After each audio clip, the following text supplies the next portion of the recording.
अगर हम सुंदरता की बात करें और बालों का जिक्र नहीं हो तो ये इम्पॉसिबल है। और बालों की समस्या सबके साथ जुड़ी हुई है। बहुत सारे ऐसे लोग हैं जो कि बॉल्डनेस की समस्या से जूझ रहे हैं, या फिर बहुत सारे ऐसे लोग हैं जिनमें हेयर लॉस हो रहा है, बढ़ रहा है, किसी वजह से वो रुक नहीं रहा है, या फिर हेयर की रीग्रोथ की वो ट्राई कर रहे हैं लेकिन वो नहीं हो रहे हैं। तो आखिर ये बहुत सारे ऐसे कौन से रीजंस आ गए हैं जिसके कारण ये हेयर लॉस की समस्या इतनी बढ़ गई है। आइए समझते हैं क्या क्या ये रीजंस हो सकते हैं। Hi, my name is doctor Jayati Mishra and welcome to the channel. एक खास हार्मोन होता है जो सबकी बॉडी में ही होता है, लेकिन स्पेशली मेल्स में ज़्यादा होता है, टेस्टोस्टेरोन, जो कि मेल हार्मोन है, मेल फंक्शनिंग के लिए रिस्पॉन्सिबल है। बालों का जो स्ट्रक्चर होता है वो ऐसा सैंडविच स्ट्रक्चर है जो कि बहुत ही एक जिसको कहना चाहिए बहुत ही सेंसिटिव सी लेयर्स होती हैं, जिसके आसपास फैट टिश्यूज़ रहते हैं, सेबेशियस ग्लैंड्स रहती हैं और स्किन की लेयर होती है और बीच में हेयर फॉलिकल्स रहते हैं। जब भी इस सैंडविच स्ट्रक्चर में कोई भी डिस्रप्शन आता है, इनकी विड्थ कम हो जाती है, तो बालों के जो हेयर फॉलिकल्स हैं उनकी ग्रोथ में बहुत ज़्यादा फर्क पड़ता है। एक बहुत कॉमन चीज़ जो कि रिसर्चर्स ने पाया जो होती है जिसकी वजह से हेयर लॉस ज़्यादा होता है, ये होता है एक टेस्टोस्टेरोन का एक ऑल्टर्ड फॉर्म जिसको DHT कहते हैं, यानी डाईहाइड्रोटेस्टोस्टेरोन। अक्सर ये मेल बॉल्डनेस जो होती है उनके लिए बहुत ज़्यादा रिस्पॉन्सिबल है। नेचुरली उनमें टेस्टोस्टेरोन ज़्यादा होता है, इसलिए उनमें जो कन्वर्जन होता है टेस्टोस्टेरोन से DHT में वो भी ज़्यादा होता है। तो ये जो एक एंजाइम की प्रेजेंस में होता है, और ये जिन पे भी बॉल्डनेस हो रही है या आ रही है, जिनके भी हेयर्स में, सिर में, उन लोगों में इसका लेवल बहुत ज़्यादा देखा गया है। DHT एक ऐसा हार्मोन है जो इवन फीमेल्स में भी बालों की थिनिंग के लिए या बालों के झड़ने के लिए बहुत ज़्यादा रिस्पॉन्सिबल है। तो DHT का लेवल अगर बढ़ता है, वैसे तो ये काफ़ी पोटेंट हार्मोन है जो कि उनकी बॉडी के लिए काफ़ी अच्छा है, लेकिन बालों के लिए इसका इफेक्ट ज़रा टॉक्सिक हो जाता है। तो DHT का लेवल आखिर क्यों बढ़ता है बालों में, और इससे होता क्या है? जब भी इसका लेवल बढ़ता है तो बालों में थिनिंग होने लग जाती है, और धीरे धीरे बालों में एक जो उसकी मैच्योरिटी है वो कम होती है, यानी बाल बड़े पतले से हो जाएंगे, बड़े छोटे होंगे, मैच्योर्ड नहीं हो पाएंगे, और उसके बाद वो धीरे से गिर जाते हैं, यानी कि एक स्टैग्नेशन के बाद वो बाल गिर जाते हैं और रीग्रोथ बालों की वापस से नहीं हो पाती है। तो इसके लिए 3 रीजंस रिस्पॉन्सिबल हैं। पहला है लैक ऑफ ऑक्सीजन, यानी बॉडी में ऑक्सीजन की लेस सप्लाई, लेस ऑक्सीजनेशन। तो स्कैल्प है या फिर आपके जो दूसरे एरियाज होते हैं जैसे एक्सट्रीमिटीज़ है, इन सब में वैसे भी ब्लड सप्लाई वाइटल ऑर्गन्स के कंपैरिजन में कम होती है, तो इस वजह से यहाँ पे ऑक्सीजनेशन उतना नहीं होता जितना कि होना चाहिए।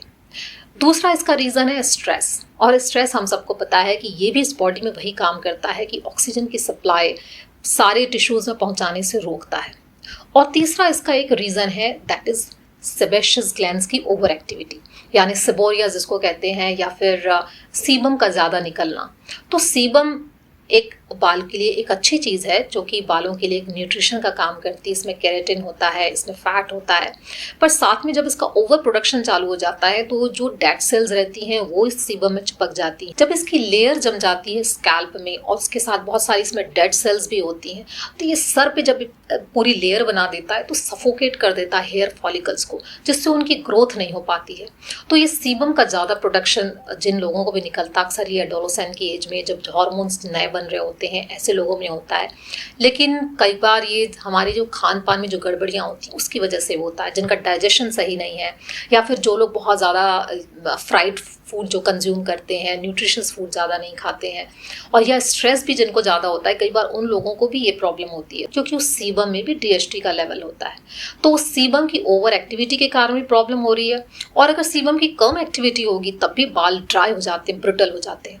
यानी इसका एक बैलेंस्ड लेवल होना बहुत ज़्यादा ज़रूरी है। कई बार फंगल इन्फेक्शन भी हो जाता है, जिसके कारण डैंड्रफ होती है, और ये सब भी बालों के टूटने के लिए रिस्पॉन्सिबल है। तो बालों में सबसे पहली चीज़ जो समझ में आई वो ये है कि जब भी इसका ऑक्सीजनेशन बढ़ेगा तो बालों की ग्रोथ अच्छी होगी। तो इसको बढ़ाने के लिए हम क्या कर सकते हैं? जो स्कैल्प का जो ये एरिया होता है, इसमें स्किन जो होती है काफ़ी टाइट होती है। आप कोई भी बॉडी की स्किन को आप देखें, अगर आप उसमें कोई भी मूवमेंट करेंगे या कोई भी एक्सरसाइज करेंगे, कोई भी एक्टिविटी करेंगे, तो आप उसको मूव कर सकते हैं और उससे आप ब्लड सप्लाई वहाँ की बढ़ा सकते हैं। इसीलिए एक्सरसाइज का इतना ज़्यादा रोल है बॉडी में। लेकिन ये एक ऐसा एरिया है जहाँ की आप कोई एक्सरसाइज नहीं कर सकते हैं, और इसीलिए ऐसे एरिया के लिए हमेशा बोला जाता है कि आप वहाँ पे मसाज करें। लेकिन अक्सर लोग बहुत हार्श मसाज करते हैं या हेयर मसाज करते हैं। एक्चुअली इस एरिया में हेयर मसाज से कुछ नहीं होता है, हमें स्कैल्प की मसाज करनी है। और जब स्कैल्प की मसाज की जाती है, इसका मतलब है कि आपको स्कैल्प को मूव करना है, हेयर को मूव नहीं करना है। तो जब भी आप हल्के हाथों से ऐसे स्कैल्प को मूव करेंगे, यानी उसके ऊपर की जो कड़क लेयर है उसको आप धीरे धीरे मूव करेंगे, तो वहाँ पे जो सर्कुलेशन है धीरे से बढ़ेगा और वहाँ पे ऑक्सीजन सप्लाई बेटर होगी। सीबम की ओवर एक्टिविटी को हटाने के लिए नेचुरली आपको फ्राइड फूड लेना तो कम करना ही पड़ेगा, और साथ में जो ऊपर की जो लेयर जम गई है जिसके कारण डेड सेल्स जम गई हैं, या फिर जो डैंड्रफ ज़्यादा हो गई है या फंगल इन्फेक्शन ज़्यादा हो गया है, इन सब के लिए कोम्बिंग एक बहुत अच्छा मसाजिंग का भी काम करता है और ये डेड स्किन्स को रिमूव भी करता है। तो ये बहुत इंपॉर्टेंट है कि अच्छे वाले जो हेयर ब्रश होते हैं उससे आप स्लाइटली बीच के एरिया में प्रॉपर्ली मसाज होनी चाहिए, या उसको रोज आप कॉम्बिंग करें 5 मिनट तक रेगुलरली। दोनों डायरेक्शन में या सभी डायरेक्शन में आप इस तरीके से कॉम्ब करेंगे तो वहाँ पर ब्लड सर्कुलेशन बढ़ेगा। जब भी ब्लड सर्कुलेशन बढ़ेगा तो ये हार्मोन का जो कन्वर्जन होता है जो कि टेस्टोस्टेरोन से DHT में, वो रिवर्स भी हो जाता है। एक और वजह है जिसकी वजह से प्रॉब्लम आती है, दैट इज हार्मोनल इम्बैलेंस। तो बहुत सारे लोगों में आजकल थायराइड की प्रॉब्लम बहुत ज़्यादा कॉमन हो गई है। थायराइड की जब भी ओवर एक्टिविटी होगी, यानी थायराइड हार्मोन ज़्यादा निकलेगा, तो बालों की थिनिंग होने लग जाती है, बाल पतले से होने लग जाते हैं, कमज़ोर होने लग जाते हैं। और अगर उनकी अंडर एक्टिविटी होगी तब भी हेयर लॉस होता है। तो उन दोनों ही कंडीशन में थायराइड को प्रॉपर रखना बहुत ज़रूरी है। बहुत सारे लोग इसके लिए थायराइड की मेडिसिन भी लेते हैं, लेनी भी पड़ती हैं कुछ कंडीशंस में। लेकिन थायराइड की जब भी आप मेडिकेशन लेते हैं तब आपने देखा होगा कि ये प्रॉब्लम और बढ़ जाती है। यानी हेयर लॉस की प्रॉब्लम, जब भी आपने थायराइड की मेडिसिन ली होंगी, डायरेक्टली हार्मोन्स बढ़ाने के लिए कुछ लिया होगा, तो उससे आपकी हेयर लॉस की प्रॉब्लम बढ़ेगी। तो अगर हार्मोन्स का अगर लेवल बहुत ज़्यादा आपका ऐसा नहीं कि अनकंट्रोल्ड नहीं है, तो थायराइड की आप मसाज करिए, that is one of the best alternatives. तो आप स्टिमुलेट करते हैं थायराइड को नेचुरली। तो कॉम्बिंग एक तरीका है, थायराइड की आप मसाज करिए। और न्यूट्रिशियस डाइट का अपने आप में बहुत बड़ा रोल है। इसके लिए सबसे ज़्यादा ज़रूरी है कि आप पहले डाइजेशन पे ध्यान दीजिए, क्योंकि ये जो ऑर्गन्स होते हैं यहाँ पर सर्कुलेशन चूँकि बहुत ज़्यादा नहीं है, तो जितना अमाउंट का ब्लड है कम से कम उतना न्यूट्रिशन तो प्रॉपर पहुँचना चाहिए। और वो तब पॉसिबल है जब आपके बॉडी में न्यूट्रिशन प्रॉपर्ली एब्जॉर्ब हो रहा होगा। और बहुत सारे लोग इस बात पे ध्यान ही नहीं देते हैं कि उनका डाइजेस्टिव ट्रैक्ट इतना ज़्यादा ख़राब है कि वो न्यूट्रिशन को ठीक से एब्जॉर्ब भी नहीं कर पाता है। तीसरा, अगर आपको सिर में अपने ऑक्सीजन का लेवल बढ़ाना है तो आप कर सकते हैं शीर्षासन। आप कहेंगे आपको नहीं आता, मुझे भी नहीं आता। आप मेरे तरह का शीर्षासन भी कर सकते हैं, यानी कि आप सिर को नीचा करके अपने जो पूरे बॉडी के लेवल से नीचा करके कुछ देर के लिए इसके रखिए। ऐसे में जो ब्लड है ग्रेविटेशनल फोर्स से आपके सिर के एरिया में जाता है। अगर आपका बीपी बहुत ज़्यादा नहीं है तो कोई दिक्कत नहीं है, या अगर आपको चक्कर आने लगते हैं, सर दर्द होता है, तो आप इसको ज़्यादा ना करें। लेकिन 2 मिनट से 5 मिनट के लिए आप इस तरीके से रोज़ अपने सर को थोड़ा सा लटका के रखें। तो ये 3 चीज़ों से ऑक्सीजन का लेवल आप अपनी बॉडी में किसी तरीके से बढ़ाने की कोशिश कर रहे हैं, मसाज के थ्रू, प्रॉपर अपना हार्मोनल बैलेंस को बना के, और तीसरा अपने जो ब्लड सप्लाई है उसको बढ़ा के। और इस स्कैल्प को क्लीन करना भी उतना ही ज़्यादा ज़रूरी है। और क्लीनिंग के लिए हम यूज़ करते हैं अच्छे शैम्पूज़, जिन शैम्पूज़ में होता है बहुत ज़्यादा सल्फेट, SLS, SLES, बहुत सारे केमिकल्स, पैराबेन्स। ये सारे केमिकल्स हमारी स्कैल्प को और ज़्यादा नुकसान पहुंचाते हैं। तो कभी भी कोई भी ऐसा शैम्पू यूज़ ना करें जिसमें बहुत ज़्यादा फोमिंग एजेंट हो, बहुत ज़्यादा जिसमें खुशबू हो, या बहुत जिसका pH एक्चुअली में आपके बालों को बिगाड़ सकता है। तो एक न्यूट्रल pH वाले जो ऑर्गेनिक शैम्पूज होते हैं, या तो आप वो यूज़ करें, और या फिर एक बहुत अच्छा सा कॉम्बिनेशन जो हमेशा से मैंने देखा था अपने घर में यूज़ करते हुए अपने मदर को, वो था कि रीठा, श्रीकाकाई और आंवला, इन तीनों की बराबर क्वांटिटी को आप बॉईल करके और इसका शैम्पू बनाकर आप इसको यूज़ करें। थोड़ा सा इसमें परेशानी होती है, कुछ दिनों तक मैंने भी किया, बीच में बंद कर दिया, बट ये आपके बालों को कभी नुकसान नहीं पहुंचाएगा। तो ऐसे नेचुरल चीज़ें, ऐसा लगता है कि आपके बालों में वो शाइन नहीं आ रहा है, या फिर आपके बालों में जो टेक्सचर, जो अक्सर ऐसे कंडीशनर वाले शैम्पूज़ हम यूज़ करते हैं तो आता है, वो टेक्सचर नहीं मिलता है। पर ये शैम्पूज़ ऊपर से टेक्सचर अच्छा करे ना करे, लेकिन अंदर से आपके हेयर फॉलिकल्स को ज़रूर मजबूत रखते हैं। तो ये सारे वो फैक्टर्स थे जो जो कि हेयर लॉस के लिए ज़िम्मेदार हैं, और कुछ तरीके से हम हेयर लॉस को कम करने की कोशिश कर सकते हैं। पर एक दूसरी चीज़ ज़रूरी है, दैट इज़ हेयर रीग्रोथ, यानी हेयर को क्या हम फिर से वापस से उगा सकते हैं, वापस से अपने बाल घने कर सकते हैं। तो जो हेयर लॉस वाले फैक्टर्स हैं, पहले तो उनको हमें दूर करना पड़ेगा। कई बार ये ओल्ड एज के कारण है या फिर हेरिडिटरी बहुत सारे लोगों में होता है, स्पेशली मेल्स में होता है। तो ये ऐसे फैक्टर्स हैं जिसको ओवरकम करना बहुत मुश्किल है। लेकिन अगर आपको अनीमिया है, हार्मोनल इम्बैलेंस है, स्मोकिंग की प्रॉब्लम है, या आप हैवी मेडिकेशंस ले रहे हैं, या आपको किसी दूसरे तरीके की डेफिशिएंसी है, तो ये सारे वो चीज़ें हैं जिनको आप पहले तो आप ओवरकम करिए। या तो आप ऐसे मेडिकेशंस को छोड़ेंगे तो हो सकता है आपके बाल वापस आ जाएं, या फिर आपको एनीमिया है, जब आप उसको बढ़ाएंगे, अपना ब्लड बढ़ाने का काम करेंगे, हीमोग्लोबिन बढ़ाएंगे, तो अपने आप हो सकता है कि आपकी हेयर ग्रोथ नॉर्मल आ जाए।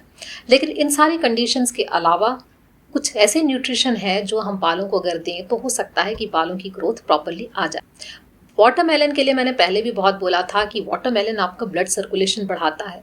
तो अगर अपने ब्लड सर्कुलेशन को अगर हम बढ़ाएंगे तो नेचुरली ये ब्लड सर्कुलेशन आपके बालों तक भी प्रॉपरली पहुंचेगा।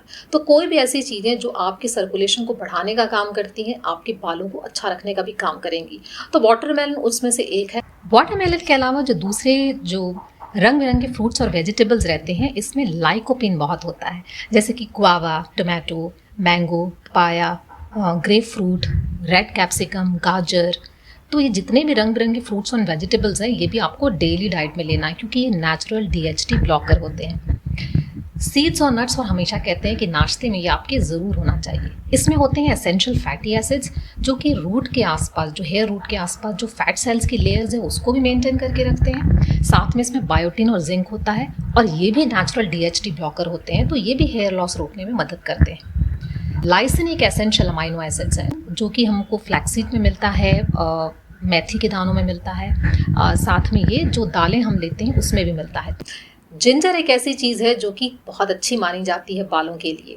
तो जिंजर टी और जिंजर का किसी भी तरीके से आप इस्तेमाल करेंगे तो ये बालों के लिए बहुत अच्छा है। इसको अगर आपको पसंद नहीं भी हो तो भी आपको इसको रोज़ लेना चाहिए। ये भी आपका ब्लड सर्कुलेशन अच्छा रखता है, बॉडी को क्लीन करने का काम करता है, सिस्टम को क्लीन करने का काम करता है। तो ये भी आपके न्यूट्रिशन के एब्जॉर्प्शन में हेल्प करता है। रोजमेरी एक ऐसा इंग्रेडिएंट है जो कि ऑक्सीजनेशन का लेवल बढ़ाता है और आपका डाइजेशन भी अच्छा रखता है। तो रोजमेरी आप हर्ब के फॉर्म में अगर थोड़ा मोड़ा कंज्यूम करें तो भी अच्छा है, और नहीं तो रोजमेरी वाटर, यानी रोजमेरी के आप कुछ थोड़ा सा अमाउंट लेकर उसको आप उबाल के अगर आप उस पानी से हल्का सा हेयर की मसाज करें तो ये आपके बालों को एक प्रॉपर ऑक्सीजनेशन करेगा, वहाँ की सर्कुलेशन बढ़ाएगा और ग्रोथ में हेल्प कर सकता है। कुछ लोग इसको ऑयल में भी यूज़ करते हैं, तो that is your choice. Curry leaves हमेशा बालों के लिए बहुत अच्छी मानी जाती है। बहुत सारे लोग इसको ऑयल के भी फॉर्म में इस्तेमाल करते हैं, लेकिन अच्छा है कि आप इसको कंज्यूम करें, इसको चबा कर खाएं। अक्सर हम बहुत सारी चीज़ों को फ्राई करने के लिए या तड़का लगाने के लिए यूज़ करते हैं और बाद में इसको फेंक देते हैं।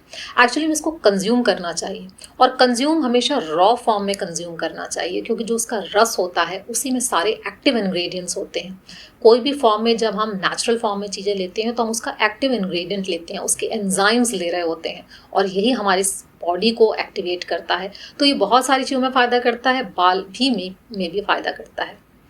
गुड़हल के फूल एक अलग चीज़ है। मेरे यहाँ एक मेड आती थी जिसके बाल बहुत सुंदर थे, तो तब मैं बैंगलोर में थी और साउथ में अक्सर लोगों के बाल बहुत अच्छे होते हैं। तो उसने मुझे कहा कि हम रोज़ नियम से एक गुड़हल का फूल खाते हैं, और वो मुझे भी कभी कभी दिया करती थी। तो वो गुड़हल का फूल में कोई अपना टेस्ट नहीं होता है। आपके पास अगर कोई अवेलेबिलिटी हो तो आप इस फूल को खा भी सकते हैं, और चाहें तो इस फूल को बालों में लगा भी सकते हैं। तो बालों का जो न्यूट्रिशन है अंदर से ही ज़्यादा एब्जॉर्ब होता है, लेकिन चूंकि स्कैल्प हमारी पतली लेयर होती है, सेंसिटिव लेयर रहती है, तो उससे भी न्यूट्रिशन अंदर जाएगा, तो वो भी उन हेयर फॉलिकल्स की ग्रोथ में कहीं ना कहीं मदद करेगा। तो आप इस जो करी लीव्स है इसका पेस्ट भी आप लगा सकते हैं, और साथ में गुड़हल के फूल इसका भी पेस्ट आप लगा सकते हैं। आप चाहें तो दोनों को मिक्स करके दोनों का पेस्ट लगाएं, 15-20 मिनट तक लगाएं और उसके बाद धो लें। लेकिन इन सब के अलावा बहुत ज़रूरी हैं स्प्राउट्स में होते हैं विटामिन B12, जो कि आपके बालों के लिए बहुत ज़्यादा ज़रूरी है। तो जब आप ये कॉम्बिनेशन खाते हैं, यानी आप सलाद और साथ में स्प्राउट, इनका जब आप कॉम्बिनेशन लेते हैं तो आपको विटामिन बी के सारे जो टाइप्स हैं वो मिल जाते हैं, इंक्लूडिंग विटामिन B12। और इसमें आपको बायोटिन का जो एक मेन इंग्रेडिएंट होता है आपके बालों का, उसकी भी जो कमी है वो पूरी हो जाती है। तो ये B12 अलॉन्ग विथ सारे जो भी वेजिटेबल्स हैं ये आप ज़रूर कंज्यूम करें। जितना आप स्प्राउट लेंगे आपके बालों के लिए अच्छा है। और ये आपकी प्रोटीन डेफिशिएंसी को भी कम करता है। प्रोटीन अक्सर बहुत सारे लोग ठीक अमाउंट में नहीं लेते हैं, कुछ लोग बहुत ज़्यादा प्रोटीन कंज्यूम करते हैं।